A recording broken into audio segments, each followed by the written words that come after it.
पेचिश रोग किस विटामिन की कमी से होता है? विटामिन के की कमी से पेचिश रोग होता है। रात में अंधा ना दिखना किस विटामिन की कमी का लक्षण है? Vitamin A. नक्सीर आना किस विटामिन की कमी से होता है? Vitamin C. मुंह के छाले किस विटामिन की कमी से होते हैं? Vitamin B2। और बेरी रोग में तंत्रिका तंत्र पर क्या प्रभाव पड़ता है? कमजोरी व शून्यपन। मैरास्मस रोग में शरीर कैसा हो जाता है? अत्यधिक दुबला व क्षीण। क्वाशियोर रोग में पेट कैसा हो जाता है? फूल जाता है। रिकेट्स रोग में हड्डियां कैसी हो जाती हैं? नरम व टेढ़ी मेढ़ी। तो ध्यान से देखो दोस्तों, और इसको आप लोग रोक के लिख लीजिएगा। तो देखो, रात में दृष्टि कमजोर होने का कारण क्या है? रात में दृष्टि कमजोर होने का कारण विटामिन ए की कमी है। मसूड़ों से खून आने का कारण क्या है? तो विटामिन सी की कमी। और रिकेट्स रोग किस विटामिन की कमी से होता है? विटामिन डी की कमी से। एनीमिया किस विटामिन या तत्व की कमी से होता है? आयरन की कमी से। बेरी रोग किस विटामिन की कमी से होता है? विटामिन B1 की कमी से। पेलाग्रा रोग किस विटामिन की कमी से होता है? तो विटामिन B3 की कमी से। घेंघा रोग किस विटामिन की कमी से होता है? तो आयोडीन की कमी से। ऑस्टियोपोरोसिस रोग किस की कमी से होता है? तो कैल्शियम की कमी से होता है। तो ध्यान से देखो, जिसे ऑस्टियोपोरोसिस रोग किस विटामिन की कमी से होता है? किसकी कमी से होता है? तो किस कैल्शियम की कमी से? तो कैल्शियम की कमी से होता है। तो ध्यान से देखो दोस्तों, अगर पूछे ऑस्टियोपोरोसिस रोग किसकी कमी से होता है?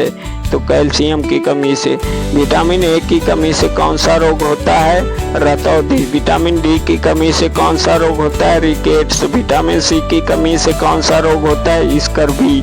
विटामिन B1 की कमी से कौन सा रोग होता है? बेरी। विटामिन B12 की कमी से कौन सा रोग होता है? परनीसियस, जिसे एनीमिया कहते हैं। आयरन की कमी से कौन सा रोग होता है? एनीमिया। आयोडीन की कमी से कौन सा रोग होता है? गलगन, जिसे घेंघा बोलते हैं। आयोडीन की कमी से पूछा जाए कौन सा रोग होता है? तो घेंघा। प्रोटीन की कमी से कौन सा रोग होता है? तो क्वाशियोरकर प्रोटीन की कमी से होने वाला रोग है। और देखो, प्रोटीन ऊर्जा की गंभीर कमी से कौन सा रोग होता है? तो राइबोसोम का कार्य क्या है? प्रोटीन संश्लेषण करना। लाइसोसोम में कौन सा एंजाइम पाया जाता है? Hydrochloric enzyme. गाल्गी काय को क्या कहते हैं? कोशिका का पैकिंग और डिलीवरी केंद्र। प्लाज्मा झिल्ली की संरचना क्या है? यह लिपिड और प्रोटीन की द्विस्तरीय संरचना है। द्वैदर्भ कोशिका, जिसे प्रोकैरियोटिक कोशिका बोलते हैं। प्रोकैरियोटिक में नाभिक होता है या नहीं होता है? तो यूकैरियोटिक कोशिका का उदाहरण दीजिए। पादप एवं जंतु कोशिका। प्रोकैरियोटिक कोशिका का उदाहरण बैक्टीरिया, नीलहरी शैवाल है। और कोशिका के किस भाग में आनुवंशिक पदार्थ पाए जाते हैं? तो नाभिक में। कोशिका विभाजन के कितने प्रकार हैं? तो 2 प्रकार, माइटोसिस और मियोसिस। और माइटोसिस किस कोशिका में होता है? देह कोशिकाओं में। तो ध्यान से देखो दोस्तों, देखो इस वीडियो को, और आप लोग हमारी इस वीडियो को लाइक सब्सक्राइब करिएगा। कोशिका किसे कहते हैं? कोशिका जीवों की संरचनात्मक और क्रियात्मक इकाई है।